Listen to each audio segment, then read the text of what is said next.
Hola, antes de comenzar el episodio me gustaría recordarte que he publicado 3 libros. El primero se llama Computación y Programación Funcional, que fue publicado en 2021 y es un libro que trata la programación funcional desde un punto de vista teórico y práctico.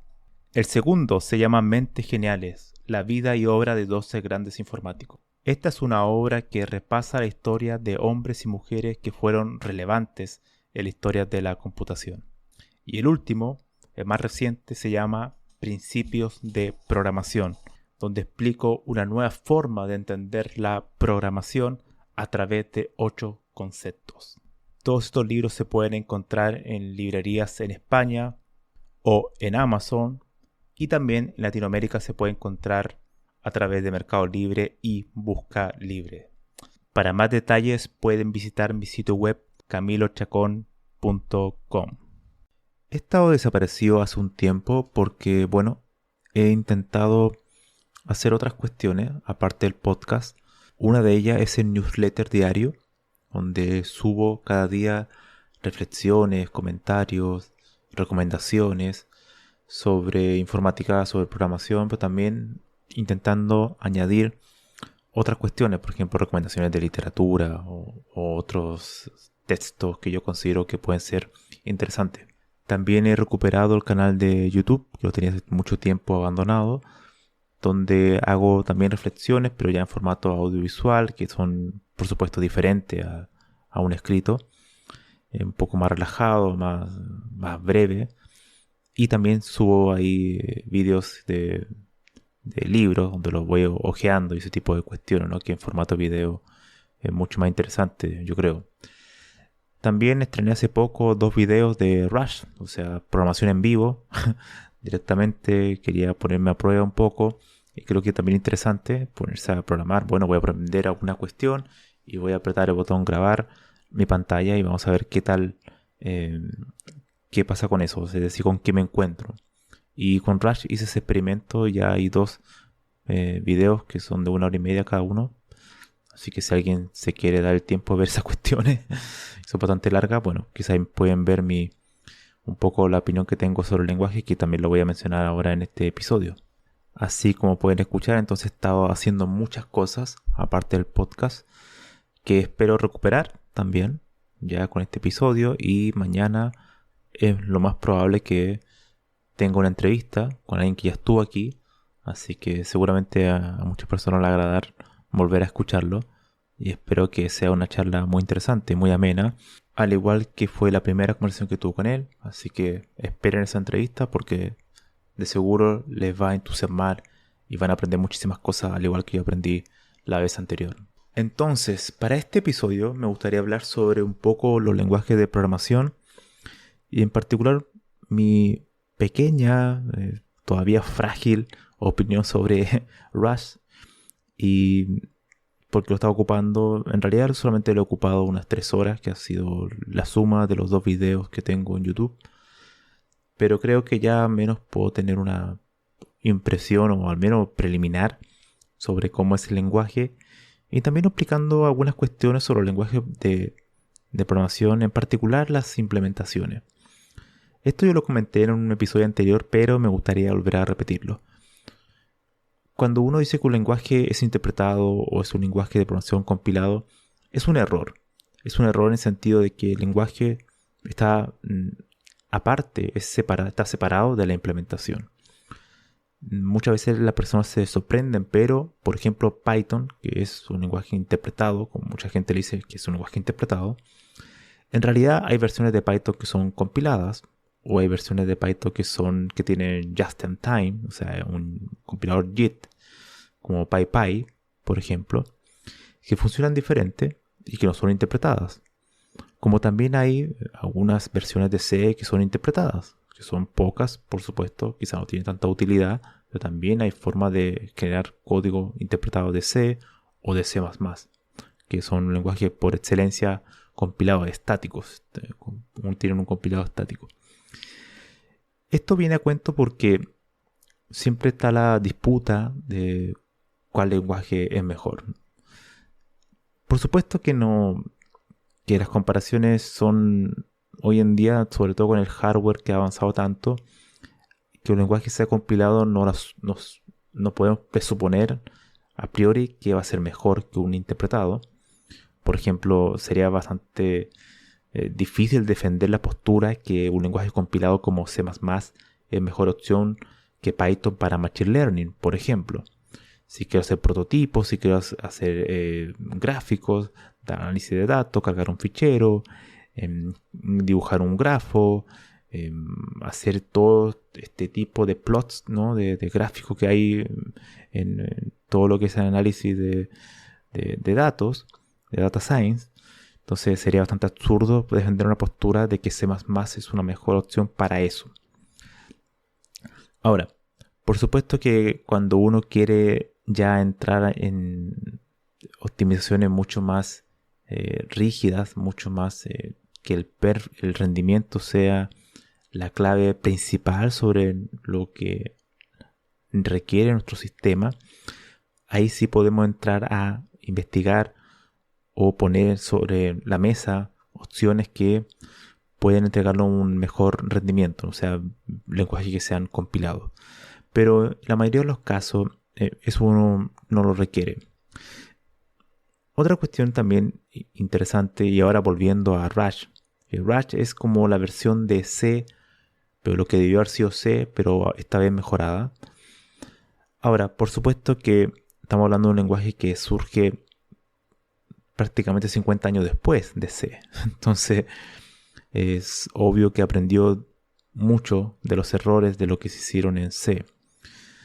Una de las cosas que yo presentaba en ese video, en el primero, es algo muy simple. Por ejemplo, un código C que te da un error muy crítico con el compilador de GCC, que es cuando uno define un array, un arreglo de 10 elementos y trata de acceder a través de un ciclo, un for, un bucle que va desde 0 hasta 10.000, por ejemplo.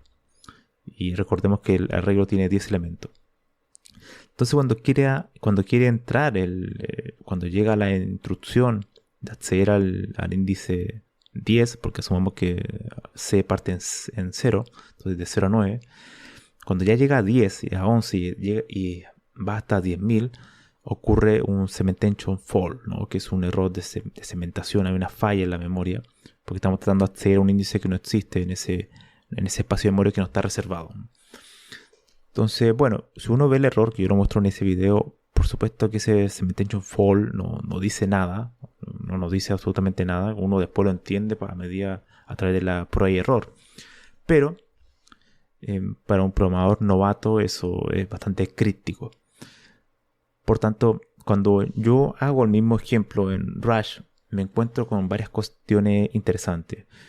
Primero, que es mucho más seguro, mucho más estricto a la hora de ese tipo de cuestiones. Hay muchos warnings que son muy inteligentes. Los mensajes de errores son muy inteligentes. Es decir, para ese mismo error te dice el array tiene 10 elementos y tú estás intentando acceder a un índice superior, por ejemplo. Ese tipo de mensajes están en inglés, son muy útiles, sobre todo cuando estás recién aprendiendo y estás haciendo programación de sistema, porque Rush está entre toda esta amplia gama de lenguaje, no está en el grupo de lenguajes que son para análisis de datos, como lo es Python, por ejemplo, o para el desarrollo web. En primera instancia, por supuesto que se puede hacer, deben haber framework de backend para web, deben haber cuestiones, probablemente Machine Learning en Rush, probablemente también. Pero es un lenguaje que nace como primer objetivo para ser un lenguaje de sistema, para desarrollar sistemas.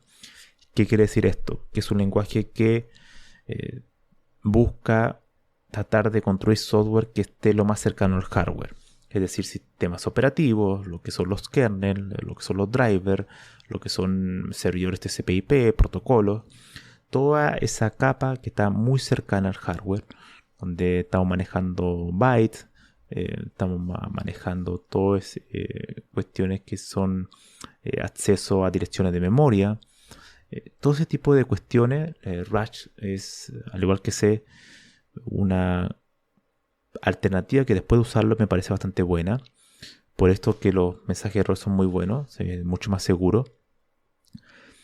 Pero a su vez es esa seguridad no está tan, como yo pensaba anteriormente antes de usarlo, oculta en una complejidad sintáctica. Yo creo que sí es verdad que hay algunas cuestiones de la sintaxis que pueden ser un poco confusas.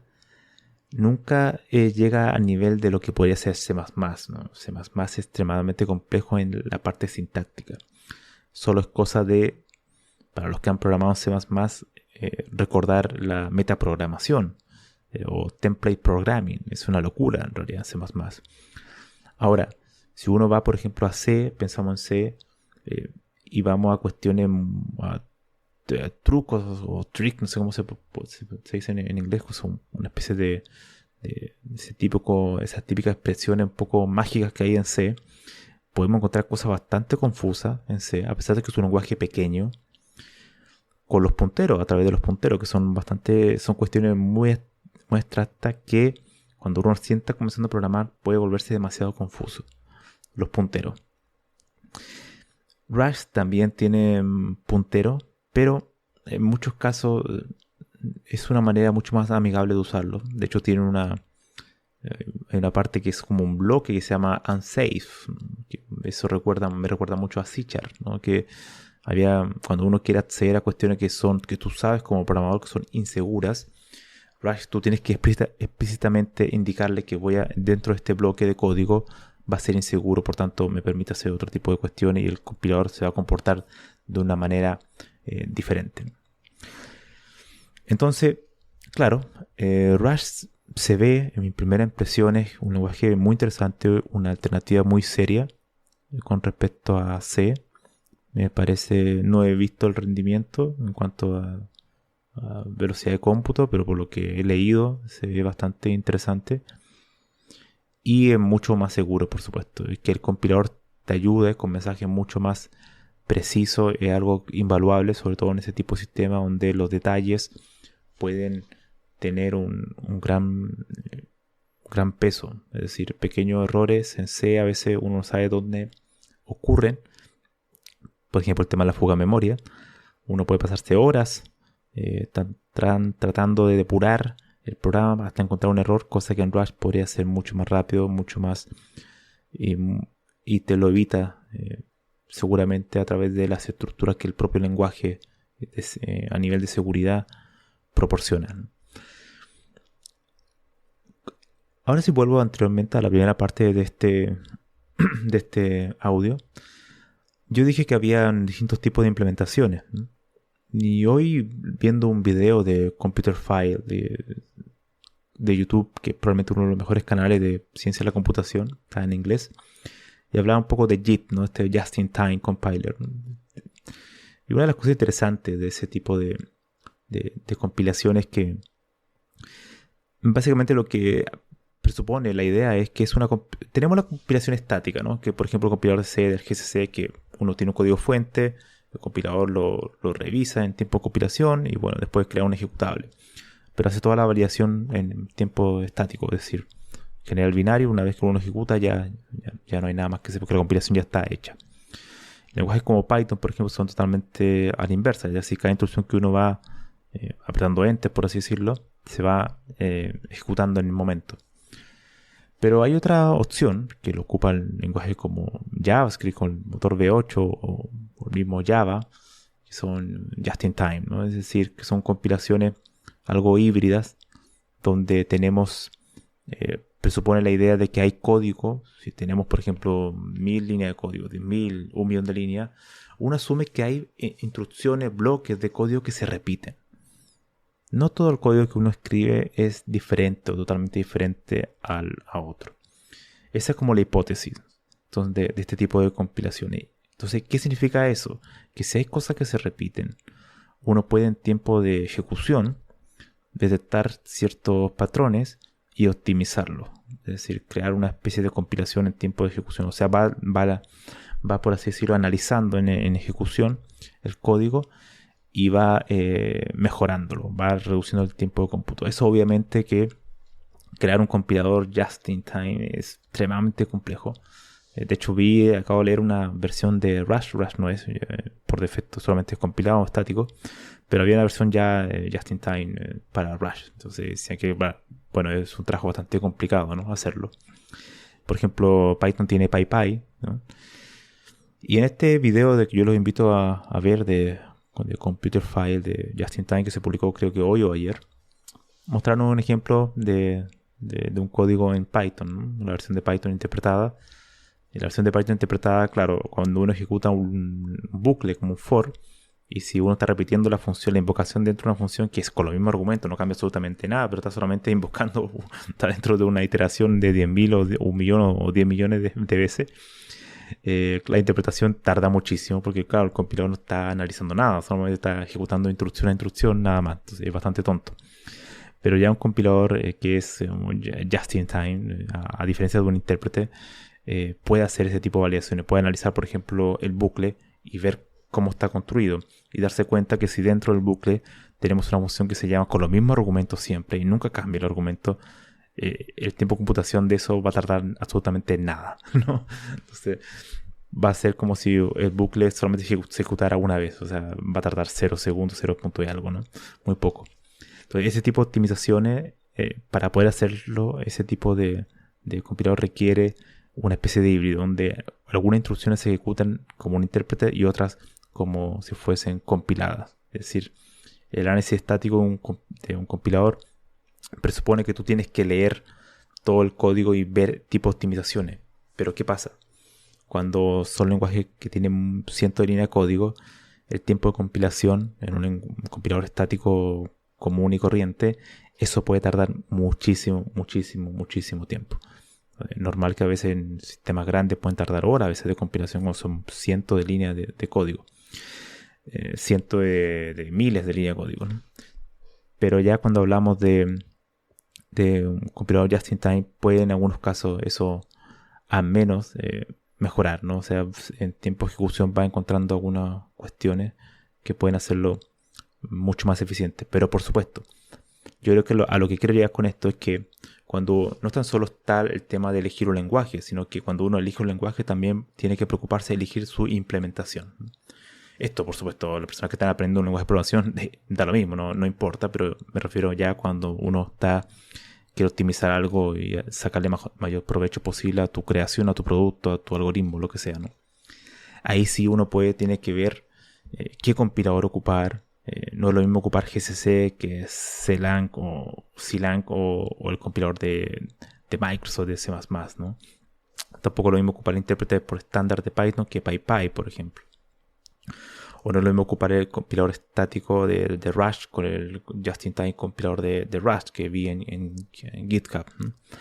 Entonces ese tipo de cuestiones, son interesantes conocerlas, y también conociendo tu problema, tu código, cómo está construido tu código, para poder entender en qué casos es mejor hacer algo interpretado, algo con un compilador estático o algo ya más o menos híbrido, que es un just-in-time compiler, ¿no? Eso sería el episodio de esta ocasión, un poco reflexionar sobre los lenguajes, hablar un poco sobre Rush, que me parece un lenguaje interesante, y la gente que no lo ha ocupado, los invito a ver esos videos para a ver si quizás los motiva a usarlo o los desmotiva también, ¿no? Por supuesto. Quizás también los desmotiva. Hice un ejemplo muy básico de encriptación y de desencriptación de un fichero, y también de la creación de un servidor TCP/IP, que es un server y un cliente, que ahí vi a través de ejemplos, porque al final programé en vivo, así que googleé muchísimo. Yo creo que eso igual sirve para las personas darse cuenta que uno, aunque tenga 5, 10, 15 años de experiencia, siempre estamos googleando, buscando errores, ¿no? Así que sobre todo cuando uno está aprendiendo algo, uno aprende en base a la copia, en base a la prueba y error, hasta que después va afinando, ¿no? Y también yo creo que ahí uno se da cuenta que el conocimiento que uno va logrando en distintos lenguajes, sobre todo en lenguajes que son de distintos paradigmas, se va formando patrones en tu cerebro que hacen mucho más fácil el aprendizaje de otro tipo de lenguajes. Espero que le haya interesado este tema, que le haya dado curiosidad, y le recomiendo ver ese episodio de Computer File de Just in Time Compiler. También les recomiendo que se suscriban a mis newsletters si me quieren tener en versión escrita. Yo creo que es mucho más interesante. Y también en mi canal de YouTube, si quieren ver ya cuestiones visuales a mí programando creando errores voluntarios e involuntarios. Así que espero que estén muy bien. Nos vemos hasta mañana. Adiós.